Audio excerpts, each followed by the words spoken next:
السلام عليكم ورحمة الله وبركاته دمان خيارتا ميل كسو joogtaan kusoo dhawaada kanaalkeena barashada shaybaarka oo uga barateen casharaan la taxalluqa shaybaarka waxa inoo soo socday casharaanteeni taxanaha urine analysis-ka waliba qaybtii chemical examination-ka oo maanta qaadan doona casharkii afraad hadii Allah awood la ogolaado maanta casharkeen wuxuu ku saabsan yahay ketone of urine marka ketonka laga baaray urine waxaan isweydiinaynaa shan su'aalood ketone maxaa tahay maxaa sababa ketonka maxaa kor u qaada oo inuu ku bato urine ama dhiigga maxaa keena iyo sidee baynu ku yareyn karnaa iyo calaamadaha uu leeyahay qofku marka uu ku dhaco ketone ama ketoacidosis waxa loo yaqaan calaamadaha uu qofku muujisto ayaynu iyaduna isweydiin doonaa marka ugu horeyn ketonka caadiyan standard ahaan waxa lagu qeexaa ketonka waa acid your body makes when it has to body fat for energy oo noqonaysa ketonku waxa la keenaa marka uu qofku jirkiisa glucose ku yaraato la burburiyo fatiska jirkiisa iyadoo energy ahaan loo isticmaalayo ama uu jirku asay glucose ahaan marka uu isticmaalo fatiska jirkiisa ayaa waxa la yiraahdaa ketone ama body breaks down it make ketone marka ketonku waa acid ka dhalata marka uu qofku jirkiisa uu burburiyo fatiskii jirkiisa iyadoo loo isticmaalayo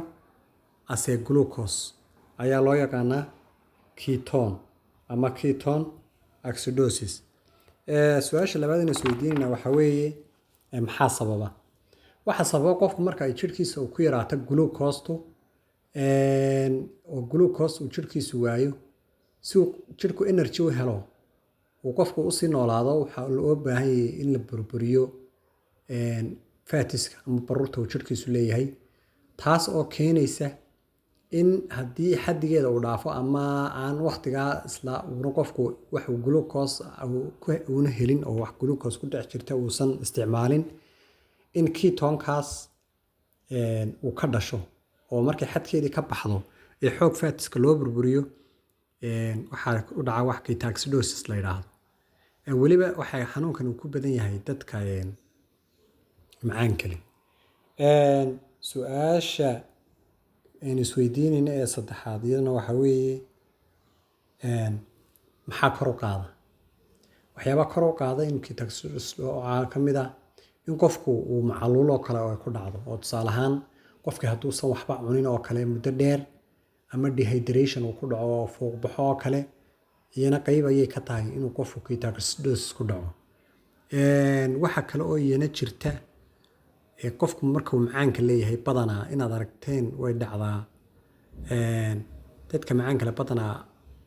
mar walba gaajo ayaa ku dhacda oo dadka qaar waxaad arkaysaa ilmuhu mar walba doonayaan inuu wax cuno oo kale taasoo sababaysa in haddii uusan qofku wax isticmaalin uu ku dhaco wax loo yaqaan ketoacidosis in fatiska si xawli loo burburiyo jirkii oo dhanna maxay ahayd toolay uu ketonku u dhex socdo oo ketoacidosis ku dhaco mararka qaarna problemku wuxuu ka imaadaa kaliyaha oo kaliyada haddii ay dhaawac jiro wixii haddii fatis la burburiyo ama ha yaraada ama badnaatee ketonka toos baa loo soo raacinayaa urinta ama dhiigga dhexdiisa ayuu toos u sabaynaya waxyaabo ugu muhiimsan waxa weeye kale maxaa qofka hoos u dhigi kara ama ketonka waxyaabaha intaynaan ka gudbin waxyaabaha horta kor u qaada waxaa ka mid oo kale alcoholka qofku inuu alcohol cabo waxa kale oo ka mid ah maxay ahayd toy waxa loo yaqaan gestational diabetes hooyadu markay uurka leedahay waa wax iska common ah in lagu arko ketone urinteeda la soo raaciyo iyadoo ayna wax problem weyn uusan jirin waxa kale oo ka mid ah in qofku xoog u matago ama uu yeesho matag badan iyo shuban badan iyaguna qayb ay ka qaataan oo waxay qof markuu anorexia uu noqdo iyana way ku imanaysaa haddii exercise qayrulxada uu qofku sameeyo glucose jirka ayaa dhammaanaysa deedna taas u sahlaysa in uu dhaco ketone acidosis inuu qofku ku dhaco waxaa kaloo iyadana jirta waxyaabaha in hoos loo dhigo inta cagsigeeda ayay noqonaysaa. Waxaa ka mid ah in qofku uu mar walba inuu glucose jirkiisa aysan ka dhammaan ku dadaalo. Macaan markuu leeyahay oo kale in ama haddii uu taab qaadanayo ama insulin oo kale, weliba qofka insulinta qaata ayay ku badan tahay, oy aad ugu badan tahay. Sababtoo ah insulintu qofkii waxay siinaysaa glucose oo qofka insulinta qaadanaya badanaa waxa weeye waa dadka insulintoodu dhacdo. Mar haddii glucose qofkii laga waayo jirkiisii, ketoacidosis baa dhacaya. Marka waa inuu insulin qaato. Marka mar walba inuu ku dadaalo oo dawadiisa ilaashto. Kow, haddii qofkii vomiting iyo matag iyo waxyaabahaas oo kale badan ay ku yimaado inuu markaba rehydration sameeyo. Sidoo kale qofka haddii uu alcohol iyo waxyaabo noocaas isticmaalo inuu la socdo oo